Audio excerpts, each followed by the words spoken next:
고난주간 한 주를 어떻게 보내셨는지는 저는 잘 모르겠습니다. 여러분들 어떻게 보내셨는지는 잘 모르겠지만 이 고난주간에 계속해서 우리가 말씀을 묵상하고 여러분들이 삶에서 살아가시면서 여러분들에게는 어떤 고난이 있었습니까?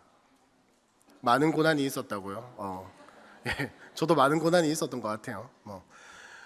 우리의 삶이 늘 고난이죠, 그죠? 늘 힘들고 쉬운 일이 하나. 솔직히 인생은 어떻게 쉽게 살겠습니까, 그죠?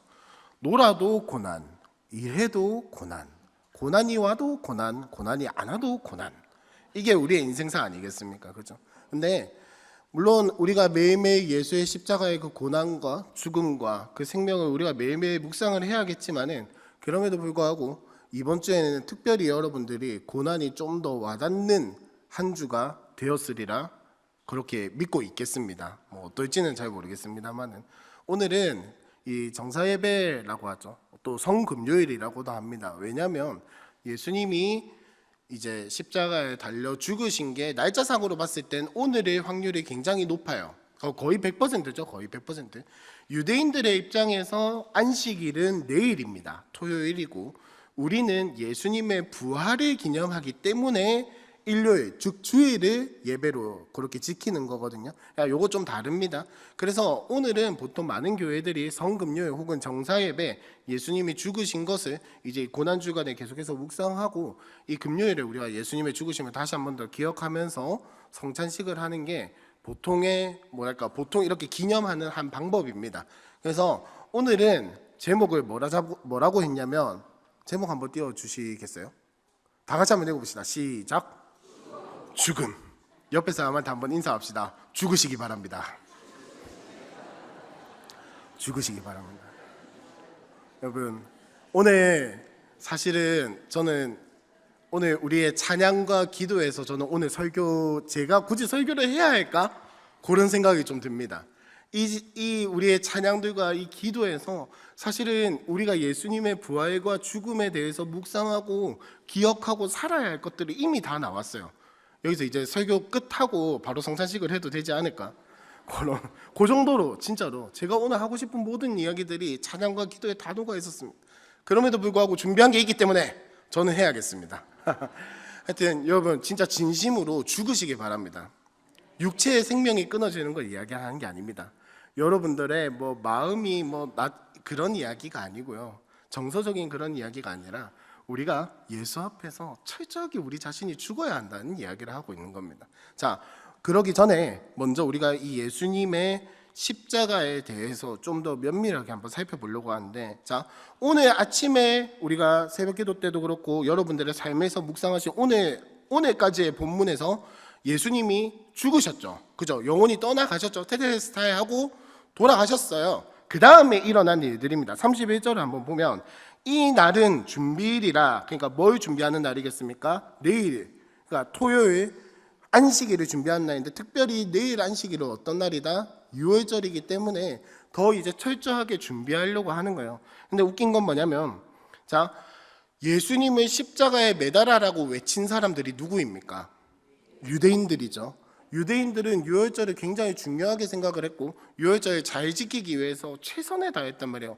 근데 진짜 웃긴 건, 자기네들이 죽여라 해놓고 자기네들이 지키는 유월절은 또 깨끗하게 지키고 싶은 거예요. 마음이 급해지기 시작합니다. 왜? 토요일 날 유대인, 그러니까 어쨌든 예수님도 유대인이니까 죽으면 누가 그 시체를 치우고 누가 그거 담당을 하겠어요? 유대인들이 담당을 하겠죠. 찝찝한 거예요. 유월절인데 시체를 치우다니, 이거 얼마나 부정한 일입니까? 찝찝하니까 뭘 요청을 하냐? 자, 31절 마지막쯤에 보시면, 빌라도에게 그들의 다리를 꺾고 시체를 치워달라 하니, 이렇게 이야기를 합니다. 자, 십자가에서 다리를 꺾는다는 건 무슨 이야기를 하는 거냐면, 빨리 죽으라는 이야기예요. 십자가형 그 역사적인 기록들을 봤을 때 길면은 며칠 동안 그 위에 매달려 있는 사람도 있다고 합니다. 살아서. 길면, 그러니까 자주 있는 일은 아니에요, 여러분. 길면 며칠 동안 이렇게 매달려. 왜냐하면 십자가형이 이렇게 우리는 못 박는 거에 익숙하잖아요. 밧줄을 매달아서 매달리는 사람도 있었단 말이에요.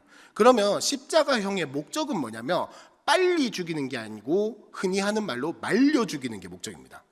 그래서 이렇게 달려 있으면, 저도 안 달려봐서 잘은 모르겠는데 이렇게 달려 있으면 이 폐가 눌리고 횡격막이 눌려서 숨쉬기가 굉장히 힘들어진대요. 그러니까 이 피 흘리고 이렇게 죽는 거는 사실은 뭐 그렇게 많은 경우가, 거의 대다수의 경우가 뭐 때문에 죽냐? 질식사, 숨을 못 쉬니까. 근데 왜 그게 고통스럽냐? 보세요. 이렇게 매달려서 숨을 쉬려고 하면 이게 눌려서 숨을 못 쉬는 거거든요. 그럼 자동적으로 사람이 어떻게 될까요? 이렇게 올라오려고 하겠죠. 근데 예수님 발에 못이 박혀 있었습니까? 안 박혀 있었습니까? 뭔 말인지 아시겠죠? 그죠? 굳이 말 안 해도. 그러니까 십자가는 진짜 그냥 단순한 사형의 틀이 아니었어요. 사람 말려 죽이는 로마의 그것 중에서도 가장 최악이고 가장 야만적이고 가장 뭐랄까 사람들 뇌리에 각인되는 그런 사형법이었단 말이에요. 오늘 우리 새벽기도 설교를 들으신 분들은 아시겠지만 십자가에 달려 죽을 때 속옷을 입고 있을까요? 벗고 있을까요? 잘 들으셨네요. 오늘 속옷을 벗고 있단 말이에요. 생각을 해보세요, 여러분. 발가 벗겨진 상태로 아무것도 할 수 없는 무력함 가운데에서 보세요. 예수님 가시 면류관 썼죠? 이거 눌리면서 따갑겠죠? 땀나죠? 상처에 이 땀이 들어가죠? 근데 온몸에는 채찍을 맞았어요. 특히나 등이나 이런 데 보면 살점이 베이고 이랬단 말이에요. 근데 계속 나무에 쓸려 뭐 마감을 이렇게 예쁘게 해가지고 뭐 오일 바니쉬 바르고 이렇게 십자가 해줬을까요? 아니겠죠. 그냥 대충 잘라가지고 이렇게 했을 거란 말이에요. 막 끓여, 아파, 따가워. 근데 숨은 안 쉬어져. 힘줄락 하니까 손다리가 너무 아파. 그렇게 매달려서 죽은 게 예수님의 십자가였다고요. 저는 여러분에게 이 잔혹함을 설명하려고 하는 게 아니고, 그래서 로마 군인들이 선택한 방법이 뭐냐면 그냥 다리를 부수는 거예요. 다리에 뼈를 꺾어서 아예 힘을 못 주게, 지탱을 못하게 만들어서 그냥 빨리 질식해서 죽으라는 이야기인 거예요. 다리에 힘 주고 막 이렇게 버티고 아둥바둥 하지 말고 그냥 다리 팍 하고 빡 이렇게 되라는, 그게 다리를 꺾는다의 의미였어요. 참 재밌는 건 예수님의 다리는 꺾였습니까? 꺾였습니까? 자, 성경을 한번 봅시다. 32절에 보면 예수와 함께 못 박힌 첫째 사람과 또 그 사람의 다리를 꺾었다고 돼 있어요. 그 사람은 죽었다 안 죽었다? 안 죽어 있었으니까 다리를 꺾어서 죽인 거란 말이에요. 근데 예수님은 죽었다 안 죽었다? 죽었다는 거예요. 그러니까 어떻게 했다고 돼 있습니까? 성경에 다리를 안 꺾었다고 돼 있죠. 출애굽기 12장 46절에 보면 이런 말씀이 있습니다. 다 같이 한번 읽어볼까요? 시작.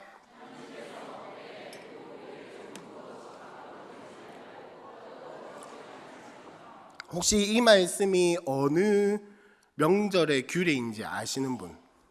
눈치상 지금 유월절입니다. 유월절에 대한 규례예요. 유월절 어린 양을 이제 가족들이 이 유월절을 보내면서 이 한 가족이 어떻게 식사를 해결을 할 것인가에 대한 이야기 중에 뼈를 꺾으면 안 된다라는 이야기가 있어요. 이게 예수님한테 성취가 된 거예요. 유월절 어린 양이신 우리를 대신해서 생명을 내어주신, 우리를 대신해서 죽으신 그 예수님이 이 말씀조차도 응하게, 이 말씀조차도 성취되기 위해서 이런 일들이 일어났다는 거. 보세요. 옆에 있던 다른 사람은 안 죽었다니까요. 보통 그러니까 지금 이 상황으로 미루어 봤을 때 보통 그 시간쯤 되면 안 죽을 확률이 굉장히 높다라는 거예요. 그러니까 유대인들이 막 재촉하기 시작한 거야. 빨리 죽어야 준비일에 다 정리하고 유월절을 깨끗하게 지킬 수 있으니까 유대인들이 보기에도 지금 시간이 촉박한 거예요. 여기서 더 지체되면은 유월절 딱 지나고 나서부터 시체를 치우기 시작해야 하는 거예요. 얼마나 찝찝한 일이에요. 근데 예수님이 이미 죽으셨단 말이에요. 왜? 이 말씀을 응하게 하시려고. 참 재밌는 건 신명기 21장 23절을 보시면 또 이런 말씀도 있습니다. 아마 여러분들이 잘 아실 말씀인데 다 같이 이것도 한 번만 더 읽어보겠습니다. 시작.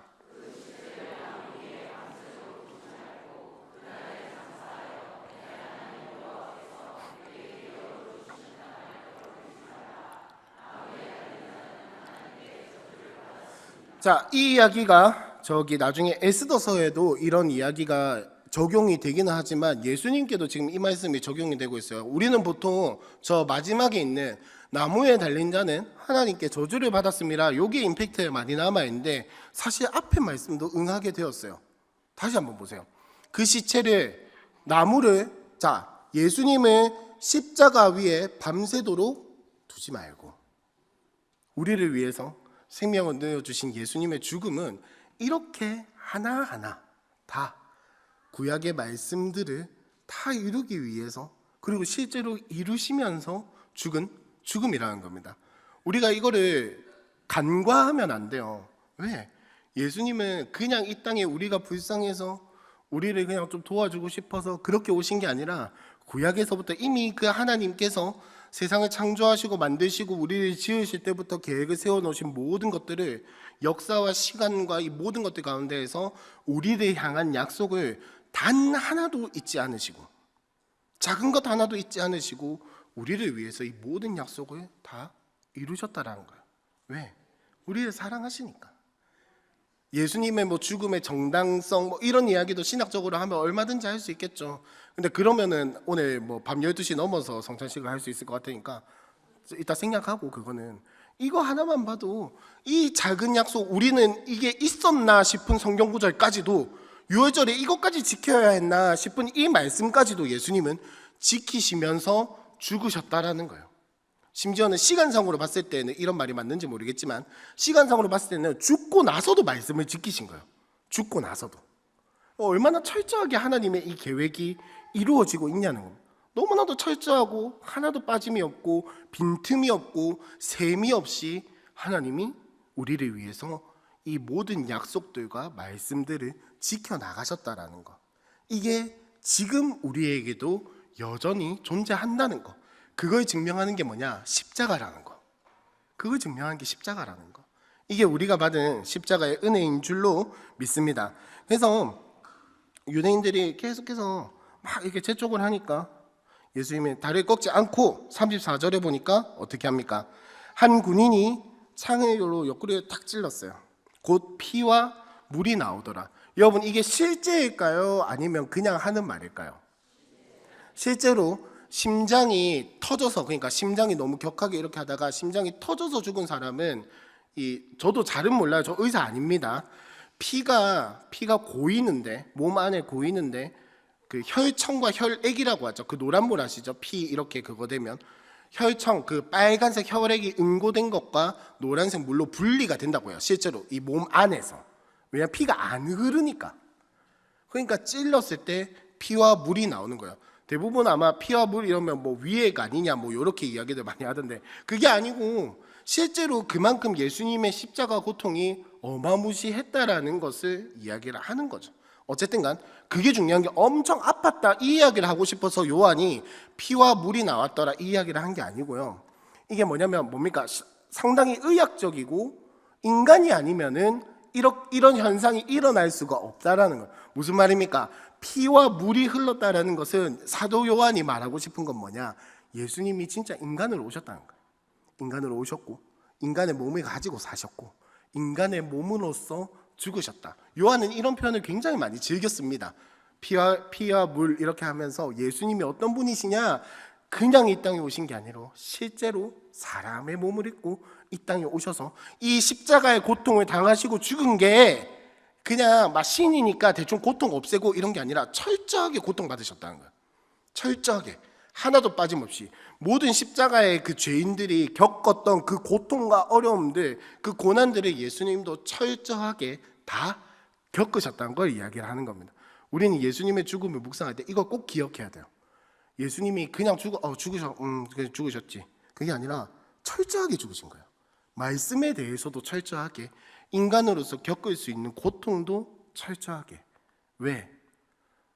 내가 그걸 당했어야 했으니까.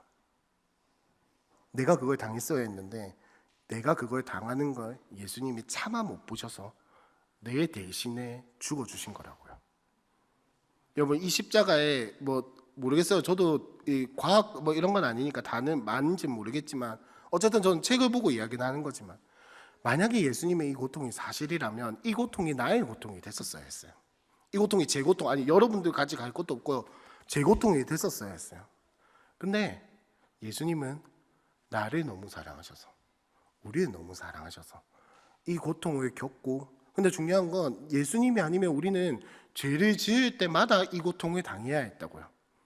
죄를 지을 때마다 수치를 당해야 했고, 죄를 지을 때마다 고통을 당해야 했고, 죄를 지을 때마다, 아니 심지어는 내가 알지 못하게 내가 실수로 지은 죄마저도 원래는 제사를 드리든지 아니면 이 고통을 겪든지 둘 중에 하나였다고요.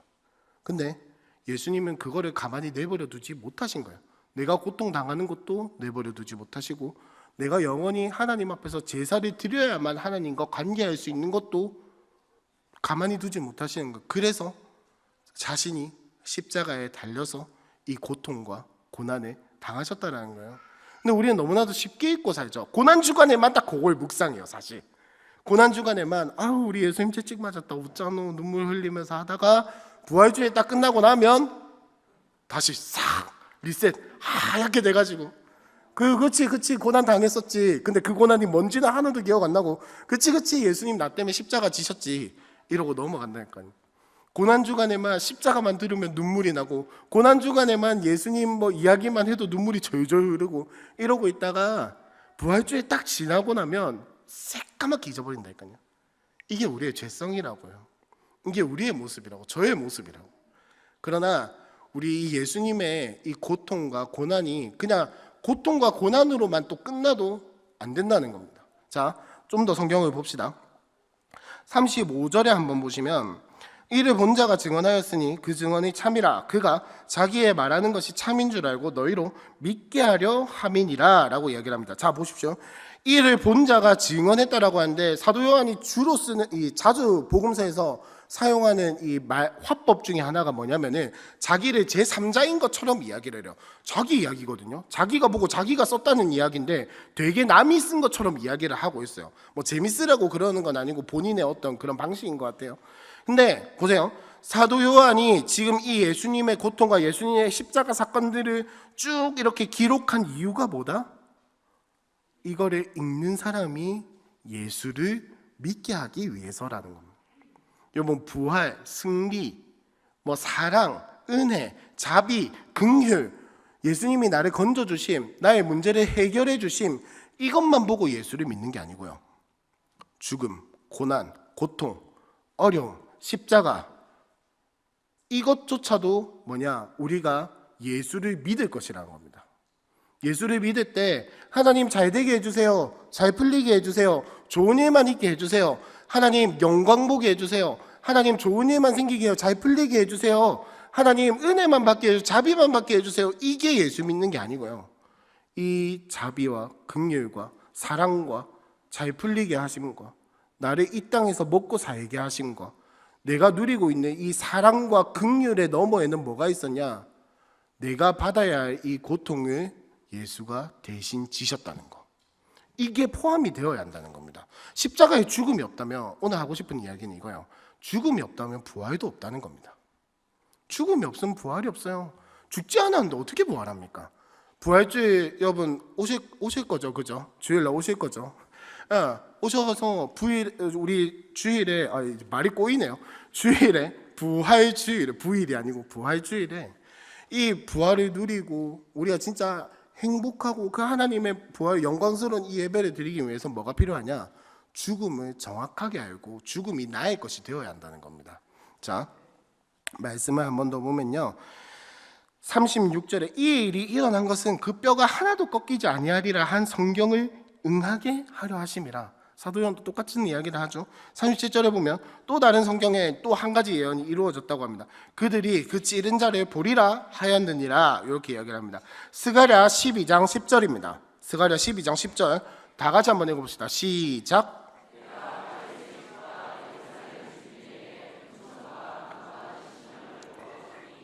그들이 그 찌른 바 그를 보고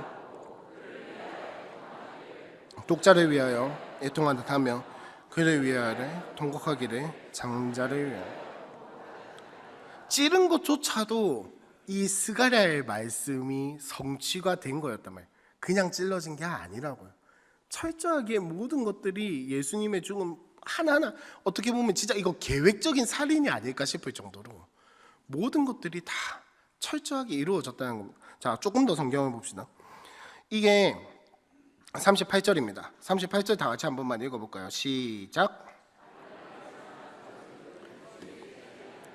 유대인이 두려워 그것을 숨기더니 이일 후에 빌라도에게 예수의 시체를 가져가기를 구하며 빌라도가 허락한지라. 이에 가서 예수의 시체를 가져가니라. 자, 유대인이 지금 예수님의 시체를 숨겼단 말이에요. 두려워서. 자, 그 다음에 아리마대 사람 요셉이 등장을 합니다. 혹시 이 사람의 직업이 뭔지 아시는 분? 사내들인 공회원이거든요. 사내들인 공회원이 어떤 사람입니까? 유대인의 최고 종교 지도자였단 말이에요. 생각해 보세요. 예수님이 죽였어요. 시체를 숨겼는데 사내들인 공회원 유대인들의 최고 종교 지도자가 와서 빌라도에게 시체를 달라라고 이야기를 한 겁니다. 사내들인 공회원, 그 사내들인 공회라고 하는 유대인들의 종교 지도자들 무리에서 아리마대 요셉은 어떤 사람이 됐을까요? 최소 배신자, 혹은 뭐 하여튼 오만 욕을 다 들어먹었겠죠. 예수님 죽었잖아요. 사실은 모른 척해도 상관없어요. 지금 제자들이 온 게 아니라 12제자들은 아무도 안 왔어요. 근데 아리마대 사람 요셉, 사내들인 공회원이라는 그 지위와 모든 것들을 다 포기했는지 어쩐지는 모르겠다만은 사람들의 신선 뭐 내가 공회원인데 뭐 이런 다 필요 없이 그냥 예수님의 시체 가지러 간 거예요. 갔어요. 근데 또 한 사람이 더 등장합니다. 39절에 보시면 누가 등장합니까? 니고데모죠. 몰약과 침향이라고 하는데 이 몰약이 뭐냐면요. 적어놨는데 잠시만요. 몰약이 뭐냐면요. 가시덤불에서 나오는 황갈색 나무 진인데 이건 중요한 게 아니고 몰약이 뭐냐면 그 유대인들이 이스라엘 백성들이 성막이랑 거기에 있는 기구들 제사장의 몸을 발라서 거룩하게 구별하는 용도로 썼던 기름이 있어요. 그 이름이 뭐냐면 관유입니다. 관유의 주된 이 재료 중에 하나예요. 그러니까 거기다가 향 나는 것도 섞었다는 거. 이거는 별로 그거 한 게 아닌데, 자, 중요한 건 얼마나 들고 왔다고 합니까? 100리트라쯤 가지고 왔다 합니다. 이 좋은 성경이라기보다는 조금 큰 성경을 가지고 계신 분들은 보면 이게 어느 정도인지가 적혀 있어요. 1리트라는 약 327g. 그럼 이게 100리트라쯤 되면은 30 몇 킬로를 가지고 왔다는 겁니다. 지금으로 치면 무슨 말입니까? 아니, 여러분 생각해 보세요. 올리브유 그냥 콩기름 한 말통 아시죠? 캔 네모난 거 큰 거 한 말통이 몇 리터게요? 20리터 정도 되거든요. 물론 무게로 하면 좀 더 되겠지만 하여튼 대충 그거 한 개 반 정도를 들고 왔다는 거예요. 근데 이거 들고 와서 뭐 했겠습니까? 시체에 이렇게 발랐겠죠. 자, 생각해 보세요, 여러분. 기름통 한 개 반이에요. 시체 하나에 바르는데 그만큼 필요할까요? 근데 이게 그냥 콩기름 뭐 그런 것도 아니에요. 비싼 기름이란 말이에요. 관유예요, 관유. 관유의 주성분이라니까요. 거룩하게 하기 위해서 쓰였던 그 기름의 주성분 중에 하나입니다. 그거를 32kg나 들고 와서 발랐다는 건 무슨 의미겠습니까? 잘 모르시겠어요? 무슨 의미겠습니까? 그만큼 소중하다라는 거죠. 그만큼 귀하다는 거예요. 예수님이 죽으시면 안타깝다라는 거예요. 너무나 속상하다라는 거예요. 내 재산, 뭐 내 가진 거, 사람들이 보는 눈치 이런 거 다 필요 없고요. 32kg 들고 오면 뭐 대충 이래가지고 숨겨왔을까요? 아니죠. 뭐 하인을 시켰어든 뭐든 사람들이 들고 와서 끙끙댔을 거란 말이에요. 다 보면서 뭐라, 네가 어디 가는데? 이러면은 아마 대충 그런 데가 있다 이러고 갔을까요? 아니었을걸요. 아마 사람들이 야, 네 그거 들고 어디 가는데? 이러면은 나 예수님 시체 좀 이렇게 장사 지내려고 이러고 가지 않았겠어요? 그럼 사람들이 뭐라 했을까요? 그 주변에 있는 사람들이 또라이냐부터 시작해가지고 뭐 야, 죄인의 시체를 뭘 그렇게 정성 들여서 닦냐? 응? 십자가에 달려 죽은 사람이다. 야, 로마에서 얼마나 그 사람이 극악무도하다고 여겼으면 바라바 대신에 그 사람을 잡아 죽였겠니? 바라바 대신에 그 사람을 잡아 죽였겠니? 그 사람한테 그 사람의 시체에 뭘 그렇게 투자를 하냐? 이렇게 말하지 않았겠습니까? 더 웃긴 건 뭐냐면 예수님이 죽으시고 장사 안치되신 그 무덤이 어떤 무덤이냐? 아무도 써보지 않았던 무덤이에요. 한 번도 쓰지 않았던, 그 누구도 쓰지 않았던 무덤이에요. 그러니까 누군가가 숨어 있다가 뾰롱 하면서 부활했다고 막 이렇게 나올 그게 아니라는 거예요. 오직 예수님만을 위해서 준비된 새 무덤. 말이 좀 이상한데 예수님만을 위해서 준비된 새 무덤. 자, 보십시오. 이 모든 것들이 다 뭐냐면 사람의 헌신일까요? 물론 사람의 헌신도 있겠죠. 근데 요한이 말하고 싶은 건 뭐냐면 이 예수님의 죽음이 무엇이냐? 처음부터 끝까지 하나님의 인도하심이 있었다라는 겁니다. 하나님께서 준비하신 죽음이라는 거예요. 하나님께서 이 모든 것들을 준비하셨고 사람을 사용하셨고 타이밍도 사용하셨고 모든 걸 다 사용해서 어떻게 만드셨냐? 예수님의 죽음이 우리를 위한 죽음이다라는 것을 만들어내신 거 하나님이. 자, 근데 여기서 성경에 나오지 않는 한 가지를 상상을 해봅시다. 여러분, 제자들은 뭔 생각을 했을까요? 예수님이 죽으실 때 그냥 마음껏 상상해 보세요. 대답은 굳이 안 하셔도 되는데, 예수님이 죽으셔 저 십자가에 달려 죽는 거를 뭐 밑에서 보든 멀리서 보든 뭘 소문을 듣든 뭘 하든 간에 예수님이 달리시고 죽으시는 걸 보면서 뭔 생각을 했을까요? 바리새인들은 무슨 생각을 했을까요? 사두개인들은요? 로마의 관정에 있었던 그 사람들은요? 무슨 생각을 했을까요? 다 다른 생각을 했겠지만 저는 공통적으로 이 생각 하나는 했을 거다라고 상상이 됩니다. 뭔 생각이냐면 망했구나. 그 제자들 입장에서는 우리를 이끌던 리더가 죽었다. 망했구나. 이제 우리는 어떡하지? 우리는 누굴 따라가지? 누굴 쫓아가지? 뭘 바라보면서 살아가야지? 아, 저 사람이 진짜 우리를 위한 참 메시아인 줄 알았는데 죽어버렸네. 어떡하지? 망했네? 바리새인들은 뭔 생각을 할까요? 잘 됐네. 예수를 따르는 사람들 망했네. 이제 좀 반대 의미로 좋아하겠죠.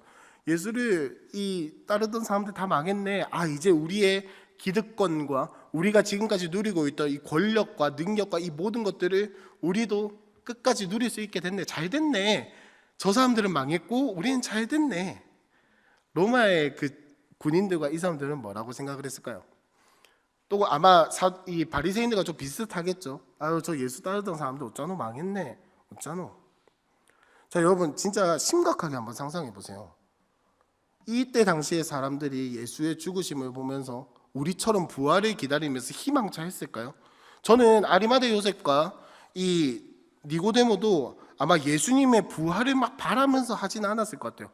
부활을 바랬으면 누가 무덤에다 잡아넣습니까? 여러분이 만약에 부활을 믿고 있었다면 예수님 시체 무덤에다 잡아넣으실 거예요? 알죠? 집 어딘가에다가 그래 3일만 견디자. 좀 찝찝해도 3일만 견디자. 집 어딘가에다가 모셔놨겠죠. 안 그렇겠습니까? 믿었으면 무덤에다 넣을 이유가 없죠. 무덤에 넣었단 말이에요. 무슨 말입니까? 이 사람이 죽었다는 걸 인정을 하는 거예요. 살아나지 못할 거다라는 걸 아는 거예요. 여러분 아시겠지만 이 사람들의 무덤의 그 관습은 뭐냐면 이 동물 안에다 넣어놓고 아무도 손 못 대게 돌로 막아 놓는다니까요. 그리고 그 앞에 병정들이 지키고 있었어요. 왜? 살아나올 거에 대비해서 병정들이 지키고 있었을까요? 아니죠. 혹시나 누군가가 와서 이 시체를 탈취해 나가 뭐 이런 안 좋은 소동들이 일어날까 봐 지키고 있었겠죠. 하나부터 열까지 모든 사람들이 예수의 죽으심을 인정하고 부활할 것을 믿지 않았다라는 겁니다. 여러분 우리가 이 상황에 있다라고 진짜 심각하게 한번 상상을 해보라니까요. 부활할 걸 믿었을까요? 아니요. 그 누구도 예수님의 부활을 믿지 않고 예수님의 죽으심을 인정하고 다 모든 걸 처리해 나갔어요. 그러면 동일하게 드는 생각 뭐겠습니까? 망했다죠. 희망이 없다죠. 아무것도 아니게 되었구나. 그러나 예수님은 부활하신 줄로 믿습니다. 예수님의 죽으심이 있었기 때문에 이 부활이 의미가 있는 거예요. 오늘은 이 죽으심에 대해서 좀 더 묵상을 했으면 좋겠는데, 사도 바울이 로마서에서 이렇게 이야기합니다. 로마서 6장 1절부터 5절까지만 먼저 일단 한번 읽어보도록 하겠습니다. 좀 길죠? 번갈아 가면서 읽을까요? 제가 먼저 읽겠습니다. 그런즉 우리가 무슨 말을 하려? 은혜를 더하게 하려고 죄에 거하겠느냐? 죄에 대하여 죽은 우리가 무릇 그리스도 예수와 합하여 세례를 받은 우리는 그의 죽으심과 합하여 세례를 받은 줄을 알지 못하느냐?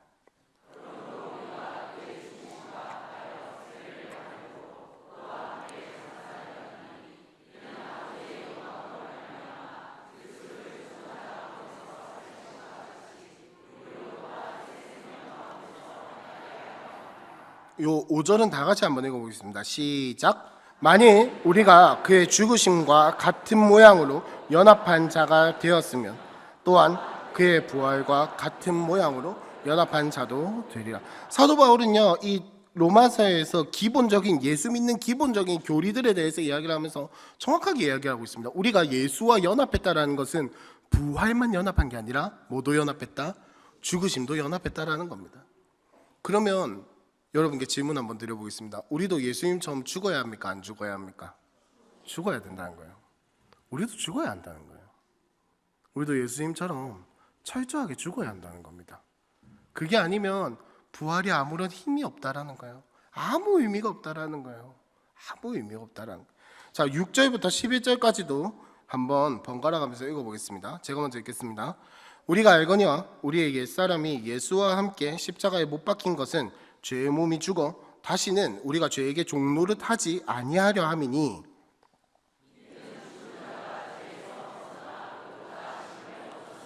만일 우리가 그리스도와 함께 죽었으면 또한 그와 함께 살 줄을 믿노니,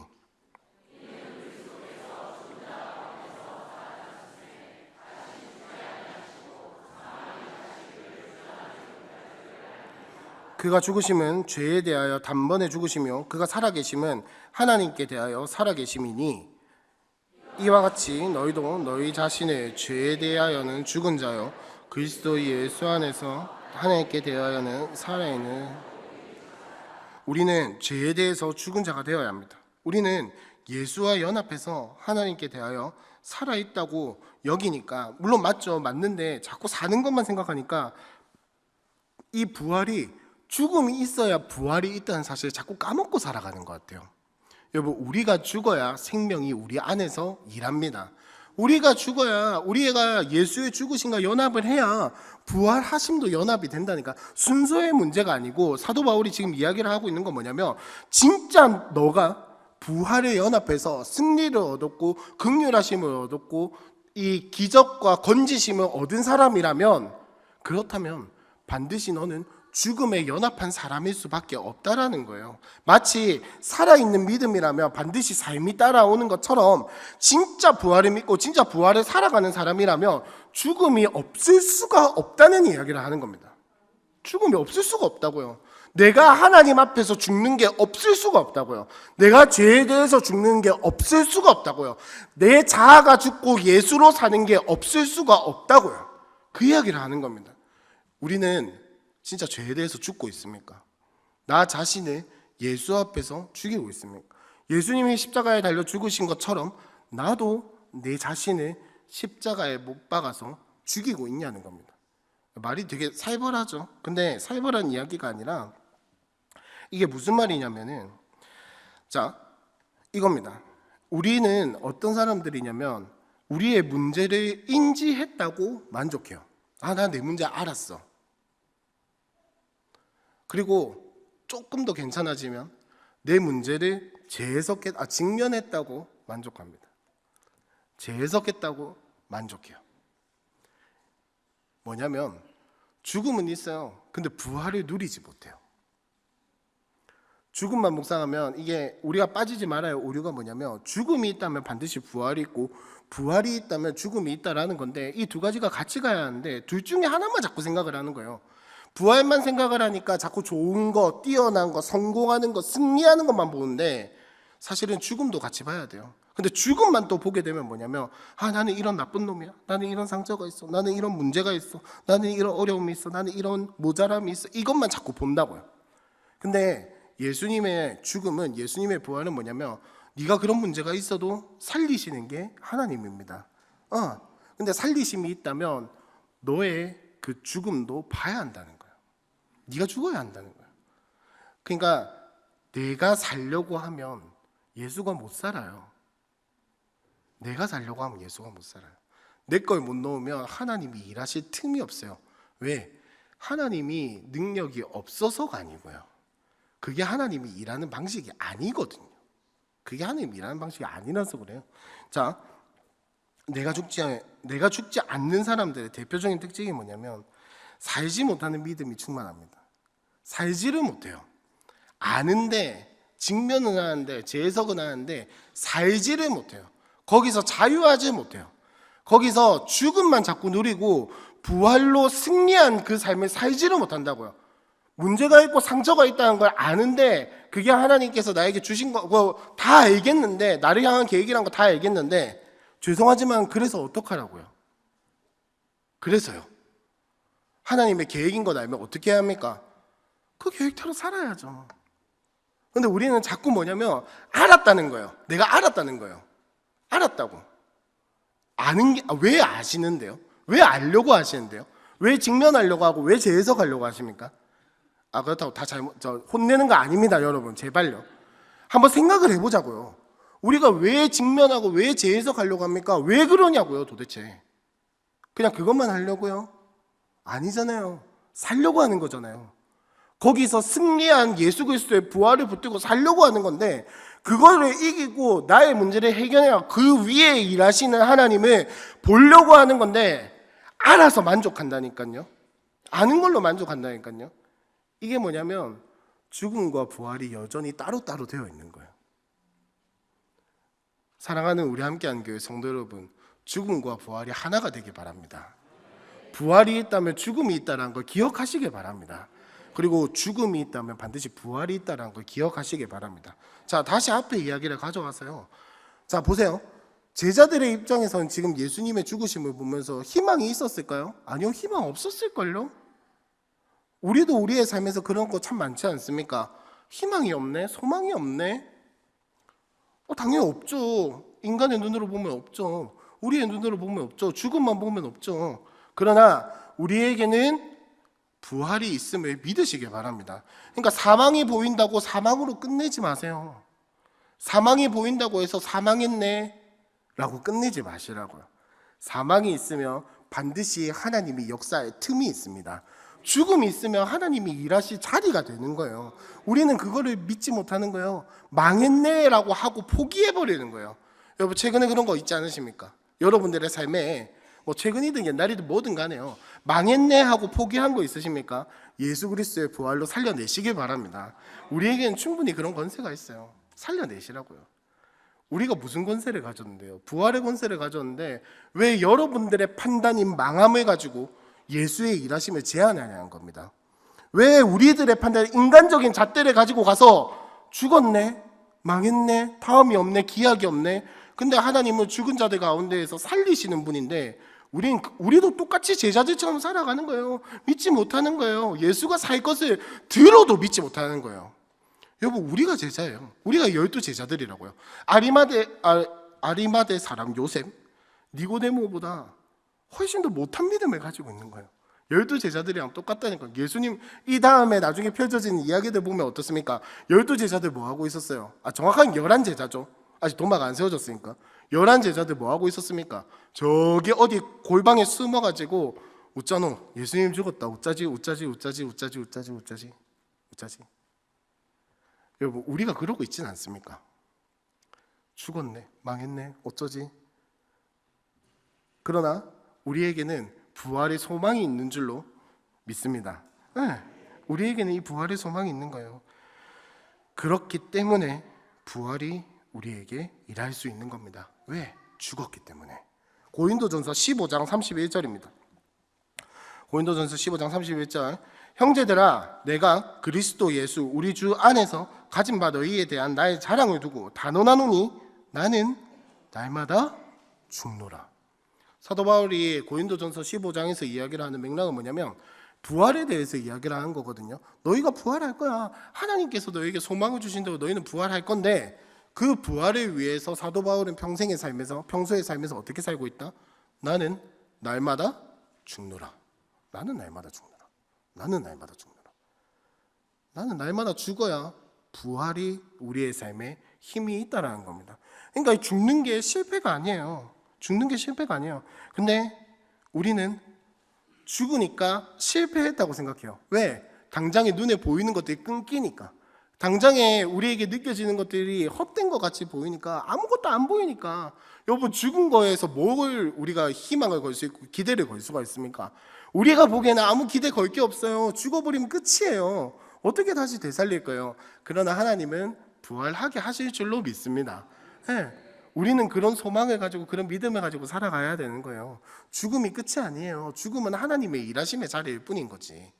자, 이렇게 철저하게 예수님의 부활을 준비하는 하나님의 행보가 무엇이냐? 죽는 거였어요. 무덤을 준비하는 거라고요. 여러분, 예수님의 십자가 죽음으로만 끝나면 사실은 십자가는 아무런 힘이 없어요. 우리 주일날 이야기하겠지만 부활이 있어야만이 비로소 십자가는 힘을 얻습니다. 근데 다시 한 번 더 말씀드리지만, 계속해서 말씀드리지만은, 십자가의 그 부활이 힘이 있으려면 뭐가 있어야 한다? 죽음이 있어야 한다는 거예요. 내가 죽어야 돼요. 내가 하나님 앞에 꺾여져야 돼요. 내 중심이 아니라 하나님이 일하시도록 내버려둬야 돼요. 아무것도 하지 말라는 이야기가 아니고요. 아무것도 하지 말라는 이야기가 아니라, 나는 그저 통로이고, 나는 그저 하나님의 일하시는 도구이며, 나는 그저 하나님께서 가라고 하시면 가고 멈추라고 하면 멈추는, 아니 심지어는 하나님께서 뒤로 그럴 일은 잘은 없지만 뒤로 가라고 하면 뒤로 가는, 우리는 하나님 말씀에 순종해서 하나님의 일하심을 보는 거지. 하나님 나를 통해서 일해 주세요, 하나님 나를 통해서 역사해 주세요. 그것도 여러분 죄송하지만 어떤 의미에서는 교만일 수도 있어요. 왜? 하나님이 다른 사람을 통해서 일하시면 안 돼요? 하나님이 다른 사람을 통해서 역사하시면 안 됩니까? 꼭 나여야만 합니까? 물론 그런 거룩한 소망과 기대감과 이런 것들을 가지고 기도하는 거 필요하죠. 필요한데, 우리는, 인간은 죽음을 인정하지 못하면 보통 어떻게 느끼냐면, 내가 아니고 다른 사람이 일하면, 내가 아니고 하나님이 다른 사람을 통해서 역사하면 좀 배 아파해요. 마냥 축복해 주지 못해요. 우리가, 여러분 생각해 보세요. 예를 들어서 이런 이야기 해서, 하나님 저 로또 1등 걸리게 해주세요. 로또 1등 걸려서 하나님 선교사님을 돕게 해주세요. 이렇게 막 진짜 순수한 마음으로, 진짜 욕망 1도 없이 순수한 마음으로 막 기도했다 칩시다. 근데 다른 사람이 걸렸어. 벌써부터 욕망이 1도 없이 했다 할지라도 사람 마음은, 가급적이면 좀 내가 했으면 좋겠는데, 솔직히 그게 우리의 솔직한 마음 아닙니까? 누가 로또 1등 걸려서 선교사님 도와줘도 사실은 우리의 신앙으로는 아무 상관없어요. 근데 진짜 우리의 마음은 어떻습니까? 그래도 내가 걸렸으면 더 좋았을 텐데. 그래도 내가 걸렸으면 더 좋았을 텐데. 이게 우리 마음 아닙니까? 이게 우리 마음이라고요. 이거 인정하지 않고 이 마음이 죽지 않으면 기도하지 말라는 이야기가, 아무것도 하지 말라는 이야기 아닙니다. 이 우리의 욕심과 우리의 죄성이 죽지 않으면 하나님이 일하실 게 없다라는 거예요. 하나님이 일하셔도 보지 못한다라는 거예요. 내 삶에 은혜를 부어주고 계시고 나를 통해 많은 거 다 주고 계신데 못 보는 거예요. 왜? 내가 내 눈을 가리고 있는데. 내가 죽지 않고 내가 살아가지고 하나님의 일하심을 막 여기저기 쳐내고 있는데 하나님이 어디 역사합니까? 사랑하는 우리 함께한 교회 성도 여러분, 그렇다면 마지막으로, 우리는 아무것도 안 하고 살아가도 되냐? 그게 아니라, 자, 예를 들면 이런 겁니다. 예수님이 우리의 죄를 위해서 이 땅에 오셨고 죽고 부활하셨죠, 맞죠? 그럼 우리의 죄가 하나님 앞에서 해결된 겁니까, 안 된 겁니까? 자, 그러면 마음대로 죄 짓고 살아가도 되겠네요? 그건 또 아니죠, 그죠? 자, 마지막으로 이야기하고 싶은 게 뭐냐면, 우리가 그렇게 다 해내지 못할 걸 알기 때문에 예수님이 우리 대신에 죽어주신 거예요. 우리가 그렇게 다 못할 걸 알기 때문에, 그렇게 하지 않으면 하나님과의 관계가 안 이어지기 때문에 예수님이 다 대신 해주신 거예요. 일단 하나님과의 관계를 우리를 먼저 이어주시고 본 거예요. 그렇다고 해서 마음대로 살아가도 되냐? 아니라는 겁니다. 예수님이 대신 죽었다고 해서 나 안 죽어도 되냐? 아니라는 겁니다. 죽어야 돼요. 예수님처럼 내가 끊임없이 사도 바울이 고백한 것처럼 나는 날마다 죽노라. 날마다 죽는 게 뭐냐? 끊임없이 나를 분별하고, 끊임없이 내 생각을 분별하고, 나를 끊임없이 말씀 앞에 비춰보며 성령 앞에 나를 묻고, 성령님, 내가 맞습니까? 죄송하지만 여러분, 우리가 맞은 경우가 얼마나 있습니까? 살아보셔서 아시겠지만 우리가 맞는 경우가 얼마나 있습니까? 있으면 또 얼마나 있습니까? 간혹 맞죠, 간혹. 어쩌다가 실수로 맞아버리죠. 우리가 맞는 경우가 얼마나 있어요. 얼마나 없어요. 그럼 우리가 해야 할 건 뭡니까? 그래서 인지만 하고 직면만 하고 재해석만 한다는 게 뭐냐면은 그래 나 안 맞아 끝. 그게 아니라니까요. 나 안 맞아. 그럼 어떻게 하면 여러분 내가 안 맞으면 어떻게 해야겠습니까? 그 자리에 하나님 초청해야죠. 그 자리에 성령님 모셔야죠. 그게 부활이라니까요. 내가 죽은 그 자리에 하나님이 일하시는 게 부활이라고요. 막 대단한 거 아닙니다. 부활이라고 하는 거 하나님 이전의 영광을 다시 막와 옛날에 욥이 왜 그 다 읽고 나서 하나님 만나고 나서 다시 막 하나님 좋은 거 주세요. 나한테 은혜 주세요. 사랑 막 잘 되게 해주세요. 이게 아니고 내가 망한 그 자리에 하나님이 오셔서 하나님이 일하는 거 그게 부활이라고요. 그게 부활이라고요.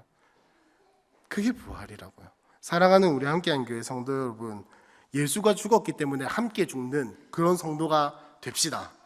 예수가 죽고 부활했기 때문에 우리도 그냥 부활하는 게 아니고 죽고 부활하는 그런 그리스도인이 됩시다. 오늘 이야기하고 싶은 건 이거 딱 하나였어요. 우리는 죽고 부활해야 합니다. 그냥 부활해서는 절대 안 돼요. 아니, 그럴 일도 없어요. 죽어야 부활할 수 있습니다. 그래서 오늘 계속해서 이야기를 한 게 뭐였냐면, 정리를 하자면 계속해서 말씀드린 게 뭐였냐면, 우리는 계속해서 이 죽음에 대해서 너무 가볍게 생각하는데 그게 아니라는 거예요. 예수님께서는 철저하게 죽으셨고 하나님의 모든 계획은, 이 부활을 위한 모든 계획은 뭐였냐면 죽음으로 이어졌어요. 죽음으로 쫙 이어지고 오늘 이 금요일에 예수님이 죽으시고 3일 동안 흑암 가운데 있다가 부활하신 거예요. 그게 우리의 부활의 의미라고요. 그러면 우리는 어떻게 그 부활을 누릴 수 있냐? 죽어야 한다는 겁니다. 끊임없이 나를 분별하고 끊임없이 내가 하나님 앞에서 죄인임을 인정하며 나의 잘못됨을 하나님 앞에서 분별하고 알고 알아가고, 아, 내가 죄인이구나, 내가 틀렸구나, 나는 사람이구나, 나는 하나님이 아니구나 라는 것을 매일매일 깨달아가면서 매일매일 사도 바울의 고백처럼 나는 날마다 죽노라, 나는 날마다 틀렸고 나는 날마다 죄인이며 나는 날마다 아무것도 할 수 없구나, 내 힘으로는 내 능력으로는 심지어는 이 묵상책 하나 펴는 것조차도 나는 죄인이라서 하기 싫구나 라는 것을 알아야 그 자리에 하나님이 오실 수 있다는 겁니다. 그 부활을 누리자고요. 우리가 같이 그 부활을 누리자고요. 내가 죽어서 하나님이 일하시는 걸 보는 그 부활을 우리가 함께 누리자는 겁니다. 그렇기 때문에 마지막으로 다시 한 번 더 강조하는 것은 죽자는 겁니다. 포기해라, 아무것도 아니다, 손 놓아라, 이게 아니라 내가 하나님 앞에서 죽어야 할 죄인이라는 것을 깨닫고 알고 인정하고 받아들이고, 그 죽음을 보면서 우리는 절망을 느끼는 것이 아니라 하나님이 일하실 자리라는 것을 인정하고 그 자리에 하나님 초청하자는 겁니다. 여러분, 죽음을 인정하시길 바랍니다. 죽으시길 바랍니다. 죽으시길 바랍니다. 죽고 예수가 사는 것을 함께 경험했으면 좋겠습니다.